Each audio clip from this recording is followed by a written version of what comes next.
Semestinya benar, hanya mereka yang mengalaminya sahaja yang tahu cerita sebenarnya. Anggaplah ia sekadar hiburan.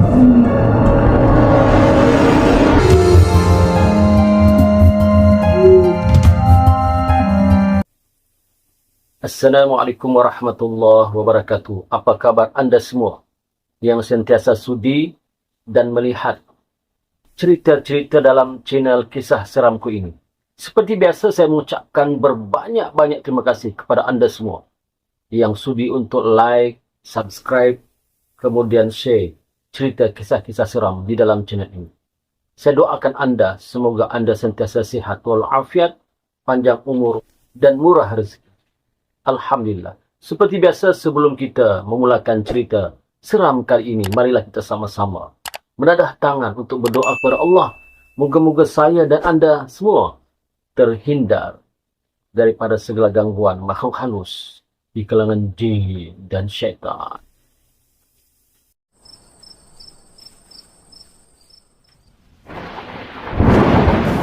أعوذ بالله من الشيطان الرجيم وقل ربي أعوذ بك من همذات الشياطين وأعوذ بك ربي أن يحضرون. Dan katakanlah, wahai Tuhanku, aku berlindung kepadamu dari hasutan syaitan-syaitan, dan aku berlindung kepadamu, wahai Tuhanku, supaya syaitan-syaitan itu tidak menghampiriku. Alhamdulillah, kisah ini sudah lama berlaku, sekitar tahun 70-an. Diceritakan semula oleh rakan subscriber kita yang bernama Saudara Hasan. Terima kasih Saudara Hasan. Terima kasih banyak-banyak kerana mengirim cerita ini untuk saya kongsikan bersama dengan anda semua. Kisah ini berlaku tahun 70-an yang lama dah. Mungkin ada di kalangan kita yang belum lahir ketika itu, ya. Maka ada seorang pakcik tua lah, sebab umurnya pun hampir 70 tahun. Pakcik tua ni telah meninggal isterinya, artinya dah tak ada isteri lah, sudah lama meninggal. Kemudian dia mempunyai 3 orang anak. 3 orang anaknya ni pula semuanya jauh-jauh kerja di overseas, di luar negeri lah, sudah berkeluarga. 3 anak lelakinya ni semua jauh-jauh. Akibat daripada itu, pakcik tua ini rasa kesepian, ya, keseorangan, kerana anaknya sibuk dengan urusan masing-masing. Sekali-sekala saja tanya kabar di kampung itu. Jadi dulu-dulu tidak seperti sekarang. Maka di antara hobi pakcik tua ni adalah hobi yang tak baiklah, ya. Tak baik, iaitu suka mencuri. Suka mencuri, itulah hobinya. Peringkat awal dia mencuri secara kecil-kecilan, ya. Contohnya curi ayam orang, curi duit orang, ya. Lama-lama jadi hobi dan terus menerus dia mencuri, hingga kan terkenallah di kampung tersebut, di negeri tersebut, bahawa dia ini seorang yang pencuri. Daripada sikit-sikit dia curi hingga besar-besar, daripada seekor ayam, seekor kambing, sampailah seekor lembu, ya. Hingga akhirnya satu masa dia tertangkap oleh orang kampung, kemudian diserahkan dengan ketua kampung untuk dibicarakan, ya.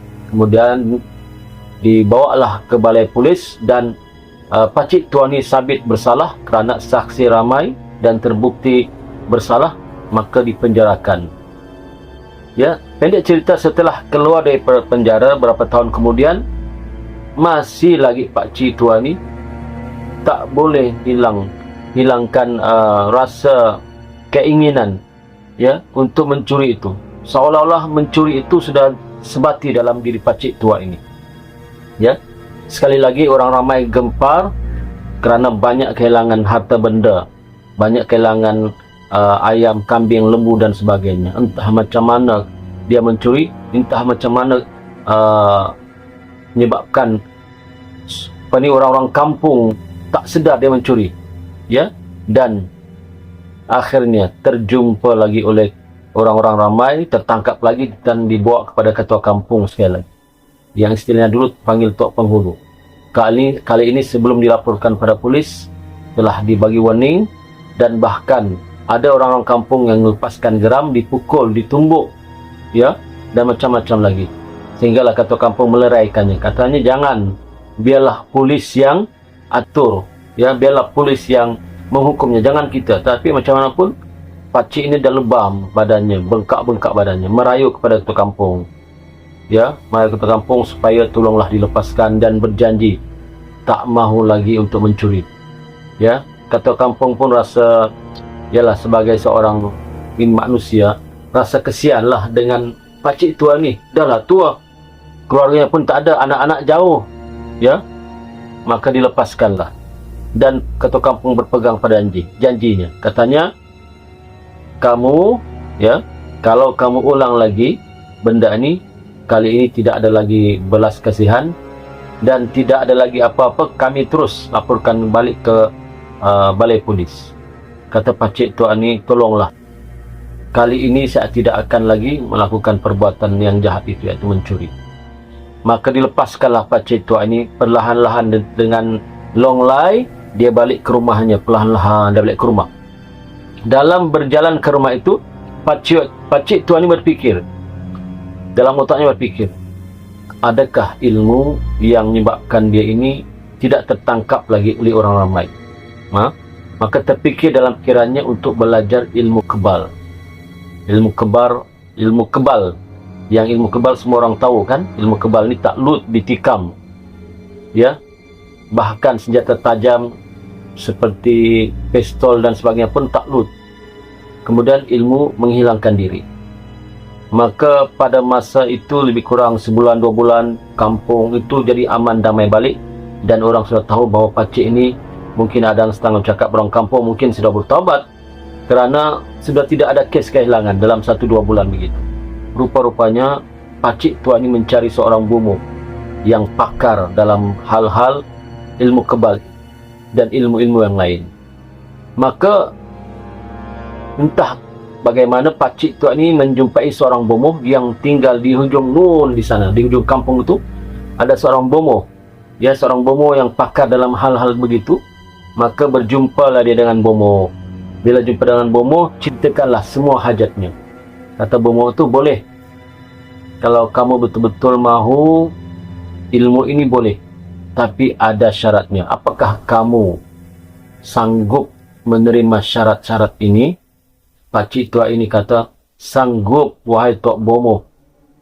Lihatlah aku ini, badanku lebam-lebam, luka-luka, kesan parut sana sini akibat dipukul oleh orang. Maka aku inginlah belajar ilmu kebal itu. Tok Bomoh ini tak tahu bahawa pakcik tua ini adalah seorang pencuri, pakar dalam mencuri, ya.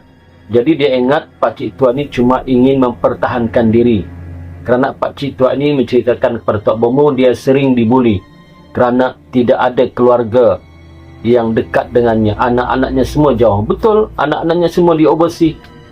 Jadi Tok Bomoh ni pun kasihan. Kalau ikut Tok Bomoh, dia tak nak bagi sembarang orang, sebab ilmu kebal ni kalau salah guna buruk padanya, ya. Jadi pakcik tua ini berjanji, berazam akan ikut segala syarat-syarat yang dibagi oleh Tok Bomoh.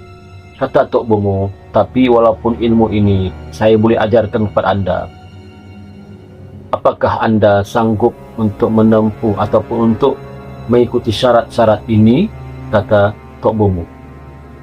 Pakcik tua kata, wahai Tok Bomoh, saya sanggup, apa saja syarat saya sanggup. Syarat yang pertama, kata Tok Bomoh, adalah pengerasnya. Itu yang pertama. Dan selepas engkau dapat pengeras ini, kau kembali kepadaku, aku akan bagi syarat yang kedua dan syarat yang ketiga.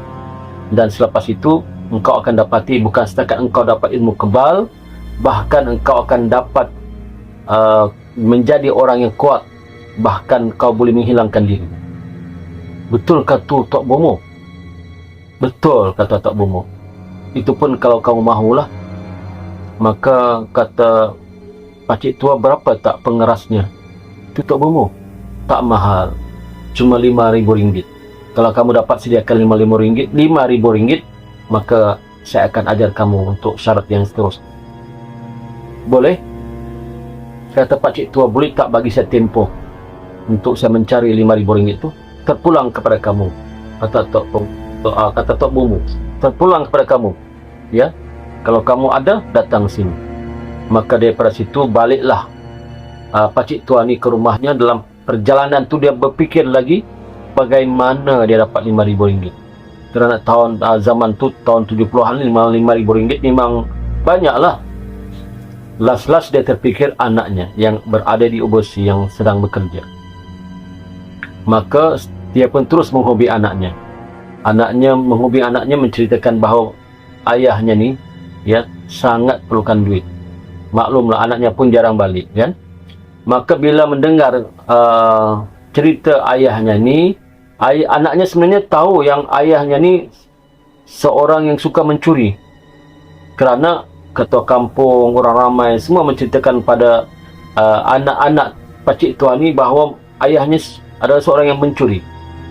Ya, sebab itu anaknya pun sebenarnya tak suka dengan sifat ayahnya ini. Sejak kematian ibu, tidak ada orang yang berani menegur ayahnya supaya jangan melakukan perbuatan mencuri.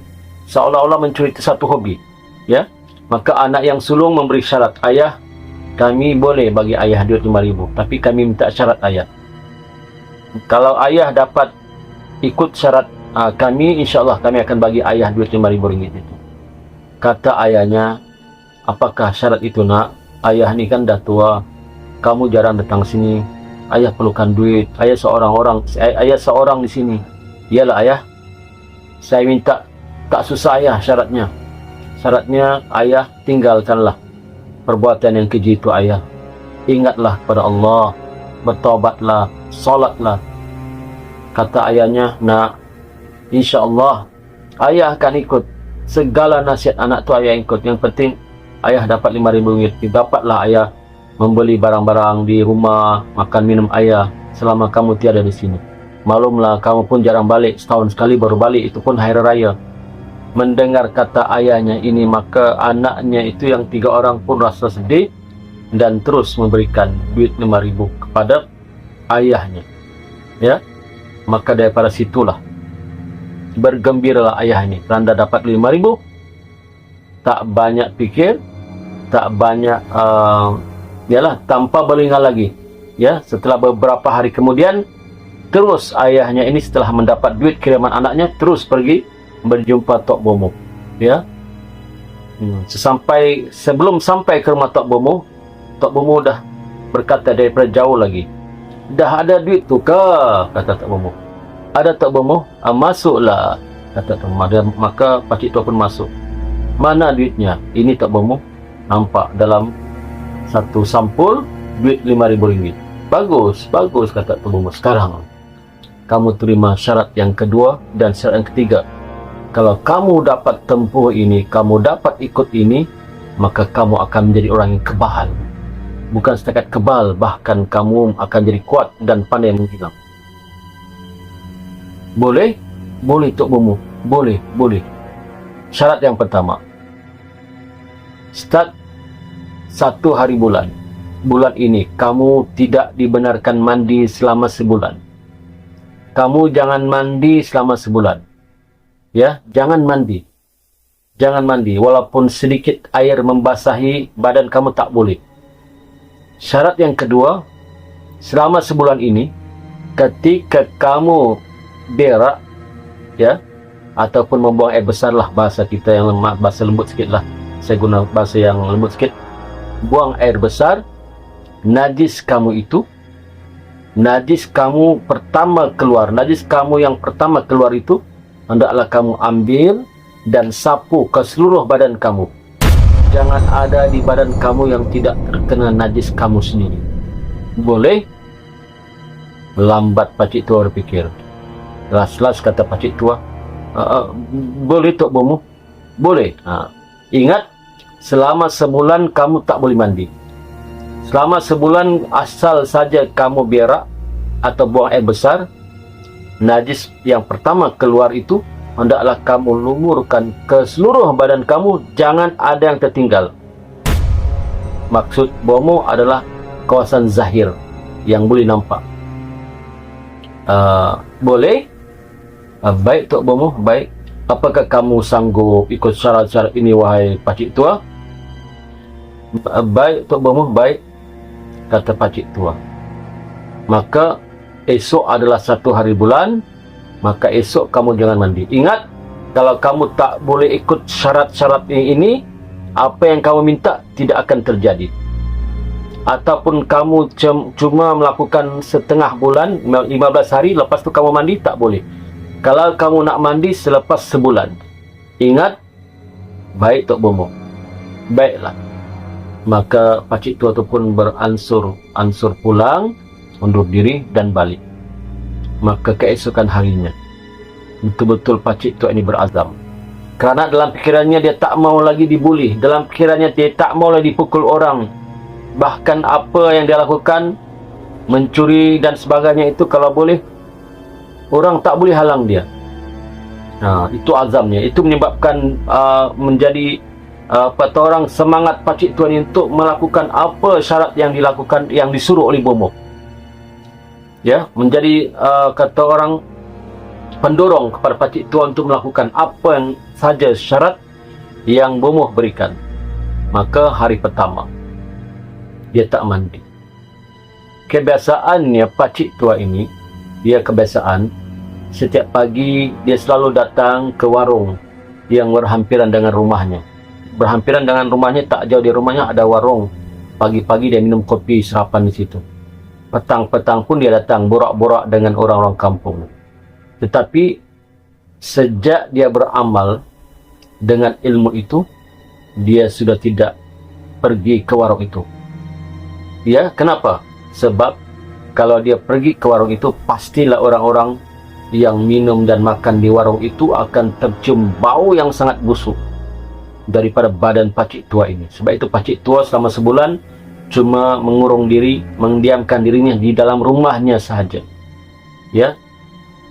Jadi hari pertama, hari kedua dan seterusnya sampailah 30 hari, badan Pakcik Tua ini sangat busuk, ya, sangat busuk.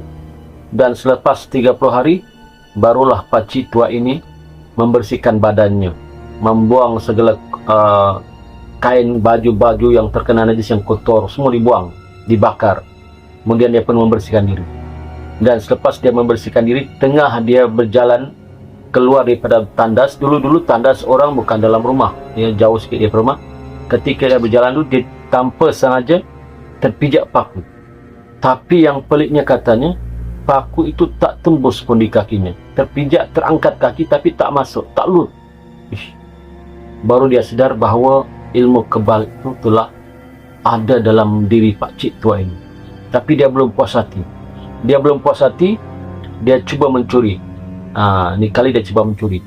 Dia mencuri, para penonton sekalian. Kalau dulu Pakcik Tua ini mencuri secara senyap-senyap, iaitu di waktu malam sahaja. Di waktu malam, ketika orang semua sudah tidur, ketika itulah dia mencuri. Tapi kali ini dia tak mencuri secara senyap-senyap. Dia mencuri depan-depan ampunya barang itu. Ya, satu masa dia mencuri kambing. Ketika pengembala kambing yang ampunya kambing itu membawa kambing-kambingnya untuk pergi makan rumput, maka depan-depan orang tu dia curi kambing. Pengembala kambing pun marah. Pakcik Tua, kau nak belikan apa itu? Diam Pakcik Tua. Pakcik Tua. Lalu Pakcik Tua tu mengangkat kambing gitu saja, bawa. Jadi pengembala kambing ini pun marah. Dibawa, ambilnya parang, kan? Dilontarkannya ke badan Pakcik Tua itu. Tapi yang peliknya, parang itu tak lut, tak kena. Dikejarnya Pakcik Tua itu, ditetaknya di tangan pun tak ada apa-apa kesan di tangan Pakcik Tua itu. Barulah dari situ Pakcik Tua pun gembira dan dia kata, ini ilmu kebal ini telah menjadi. Makinlah Pakcik Tua ini berani, ya. Dan kembali lagi lah heboh orang kampung di daerah tersebut yang mana pakcik tua kembali beraksi. Sampailah laporan kepada ketua kampung. Orang kampung mengatakan, wahai tuan tok penghulu ketua kampung, pakcik tua tu makin menjadi-jadilah sejak ke belakang ni dan kembali beraksi untuk mencuri. Ketua kampung, ini tak boleh, kita kena buat tindakan. Dipanggilnya orang ramai yang berbadan sasa untuk menangkap pakcik tua ini, ya. Dan pakcik tua ini pun tiba-tiba dihadang oleh orang-orang yang sasa-sasa badannya, orang-orang ketua kampung lah. Katanya, pakcik tua, kali ini kamu tak boleh lepas. Oh, kamu masih lagi mencuri ya? Tangkap. Bila ditangkap, tak dapat. Kerana kekuatan pakcik tua ni luar biasa. 10 orang menangkap ketika itu, satu orang ditangkap oleh 10 orang tak boleh tertangkap. Bahkan 10 orang yang badan sasa terpelanting semuanya. Terkejut mereka. Ilmu apa pakcik tua ni buat ya? Dikejar lagi, kejar-kejar, tiba-tiba dalam ke semak-semak tu hilang. Lagilah cemas ketua kampung mendengar cerita bahawa pakcik tua ni ada ilmu. Pertama ilmu kuat, kedua ilmu kebal, ketiga ilmu pandai menghilang. Macam-macam cara dan kaedah ketua kampung untuk jalankan perangkap untuk menangkap pakcik tua ini tak dapat ditangkap. Satu masa diumpankanlah ya beberapa ekor kambing diletak satu tempat, di tiang diikat, tujuannya untuk umpan supaya pakcik tua datang mencuri kambing itu. Dan di atas kambing-kambing itu diletakkan jaring-jaring ya perangkap. Andai kata pakcik tua datang, terus jaring itu turunkan dan tertangkap dalam jaring. Maka sungguh tiba-tiba saja pakcik tua datang, dia nampak ada 3 ekor kambing, dia pun ambil ya, selamba dia ambil sampai tak ada apa-apa dan tak ada rasa takut. Tiba-tiba diturunkanlah jaring-jaring itu dan terperangkaplah pakcik tua dalam jaring. Dia terperangkap dan digulung-gulung oleh ramai, diikat dan dibawa kepada tok penghulu. Ketika mereka tengah mengusung pakcik tua, tiba-tiba pakcik tua hilang begitu saja daripada jaring-jaring itu. Adik, kata orang kampung, ini ilmu apa yang pakcik tua pakai ini ya? Hilang begitu saja. Tak dapatlah ya ditangkap. Walaupun dilapor ke balai polis, ketua kampung dah lapor pada balai polis, polis pun tak boleh buat apa-apa ya. Polis pun tak boleh buat apa-apa sebab ada ilmu yang pandai menghilang. Kalau setakat kebal saja mungkin boleh tangkap, diikat, beramalai, tapi pandai hilang. Ilmu pandai hilang tu ya, Masya Allah ya, heboh lah. Jadi orang kampung dan ketua kampung bertanya, kemana ke barang-barang yang dicuri oleh pakcik tua ni?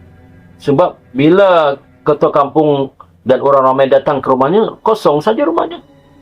Barang-barang yang dicuri tak ada situ. Rupa-rupanya pakcik tua ini jual kambing-kambing itu dan juga barang semua yang dia curi ke kampung lain. Kampung lain. Ya, tempat lain. Begitu. Lepas tu di kampung lain tu dia enjoy, dia relax. Orang tak kenal.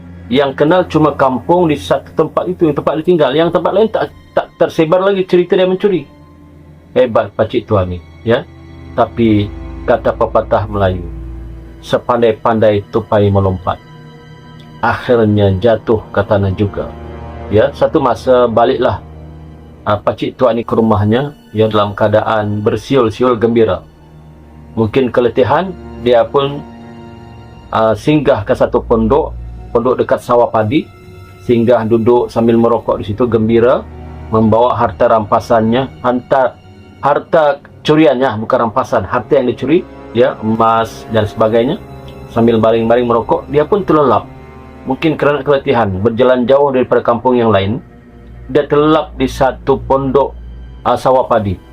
Tak jauh daripada rumahnya tu ada sawah padi dan terlelap di situ. Bila dia terlelap, sedar-sedar dia terjaga pakcik tua ni, terjaga. Dia pun tak tahu apa yang masuk di telinganya. Bergerak-gerak, lama-lama makin pedih, dan dia kesakitan. Aduh, apa ni? Aduh, sakit apa ni? Rupa-rupanya Allah takdirkan ada seekor semut api masuk ke telinga pakcik tua dan menggigit telinganya, itu menyebabkan dia meraung kesakitan ya, kerana seluruh badannya kebal tapi lubang telinganya tak kebal kerana lubang telinganya tak dimasukkan dengan najisnya sendiri. Yang dia cuma lumurkan najis di badannya yang nampak zahir, tapi yang tertutup seperti lubang telinga ni, lubang hidung, tak dia masukkan najis. Akhirnya tempat yang tak ada najis itu tak kebal. Maka semut itu terus menggigit telinganya hingga dia menjerit kesakitan, melolong kesakitan, minta tolong. Tak ada seorang pun yang mendengar suaranya dan tak ada seorang pun yang peduli. Kerana pondok di sawah padi itu jauh, berhampiran jauh daripada orang kampung. Hinggalah ditakdirkan Allah dia meninggal di situ. Meninggal disebabkan digigit oleh semut api di telinganya. Inilah balasan Tuhan kepadanya. Tak berapa lama kemudian, entah berapa hari, ada orang lalu di situ, tercium bau bangkai yang sangat busuk. Lebih busuk daripada bau bangkai anjing. Busuk, tak boleh lalu. Busuk itu pula boleh dicium sejarak 1 kilometer. Maka hebohlah tempat tu ada bau busuk yang tersangat busuk hingga orang tak boleh lalu di kawasan tu. Dan cerita busuk ini dilaporkan kepada ketua kampung. Akhirnya ketua kampung membawa beberapa orang melihat apakah yang busuk ini, bangkai apakah ini. Bila ketua kampung melihat dan orang melihat bangkai itu, rupanya adalah bangkai pakcik tua yang mati. Dah berulat bangkainya, busuk sangat. Maklumlah 3 hari. Dipanggillah Tok Imam. Tok Imam pun seperti tak sanggup untuk memandikan, menguruskan jenazahnya. Tetapi apa dia buat, itu tugas. Ya, tugas hakiki Tok Imam. Dipanggillah beberapa orang ke masjid dengan Tok Imam untuk menguruskan jenazah. Tetapi yang susahnya adalah tukang penggali kubur tidak ingin untuk menggali kubur untuk jenazah pakcik tua ini. Tak mau, walaupun dipaksa oleh ketua kampung, tak mau. Walaupun dipaksa oleh imam masjid, oleh tukang mandi dan sebagainya, tak mau. Kenapa? Kata ketua kampung, kenapa kamu tak nak gali kubur untuk pakcik tua ni? Ketua kampung, maaf banyak-banyak. Kalau orang lain saya boleh gali kuburnya, tapi kalau ini saya tak boleh gali. Kerana orang ini telah mencuri kambing-kambing kami, mencuri barang-barang kami. Tak mau. Itu Allah biar dia mampus situ, biar mati situ. Tak mau. Dipanggil penggali kubur yang lain, sama juga jawapan, tak mau. Ya, akhirnya kata kampung kata beginilah. Kita carilah jentolak sini. Ya. Kalau ada jentolak, mesin jentera tu, itulah kita guna untuk gali kubur pada arwah pakcik tuanya. Maka carilah bulldozer ataupun jentolak untuk menggali kubur. Sekali sauk, 2 kali sauk, siap kuburnya kan. Kemudian dimandikan oleh Tok Imam pun mandikan begitu saja, ya. Tak lagi disabun apa semua, cuma disiram-siram dengan air saja seluruh badan, diratakan air ke seluruh badan. Dia ambil syarat yang fardu sahaja kerana badannya sudah berulat, banyak ulat. Bukan setakat berulat tak kisah kata Tok Imam, tetapi bau tu yang menyebabkan Tok Imam jadi loya, nak muntah. Tak boleh. Disiram dengan air bersih, air mutlak, sudah. Kemudian dibalut dengan kain kapan, diletaklah wangi, berbotol-botol wangi, minyak wangi atar, baunya tak boleh hilang, menyucup hidung. Orang-orang yang cuma menguruskan jenazah yang boleh dekat, yang lain tu jauh-jauh, tak boleh. Dan ketika hendak dimasukkan ke dalam liang lahat pun orang tak angkat, digunakanlah jentolak bulldozer itu untuk mengangkat jenazah, diletak dalam liang lahat.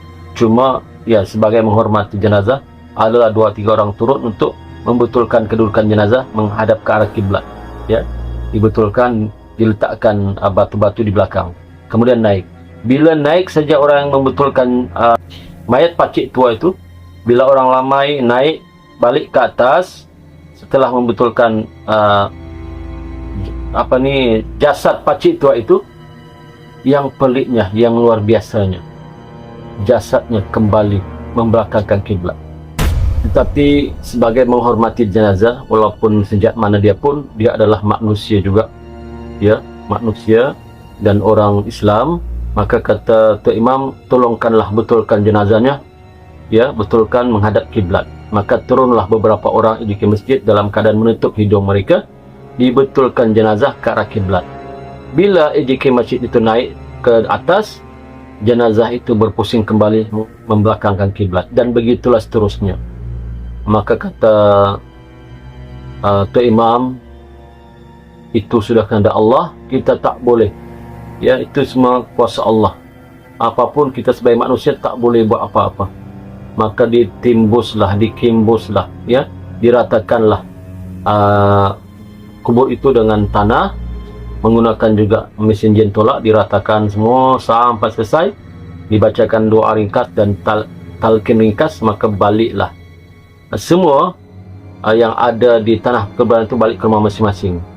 Entah berapa lama kemudian tiba-tiba kubur itu berasap.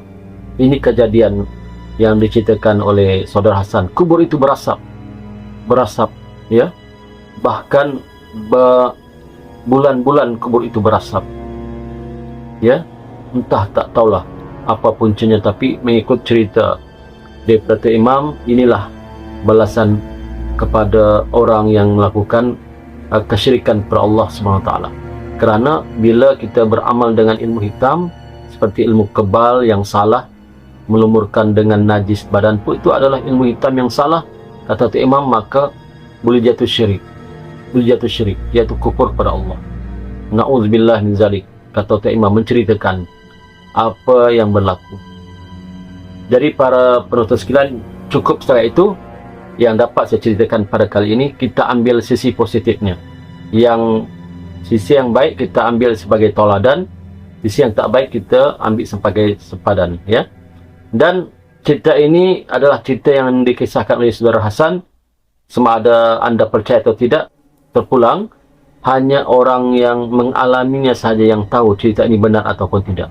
Semoga bertemu lagi di sini akan datang. Sila like atau subscribe kisah ini. Assalamualaikum warahmatullahi wabarakatuh.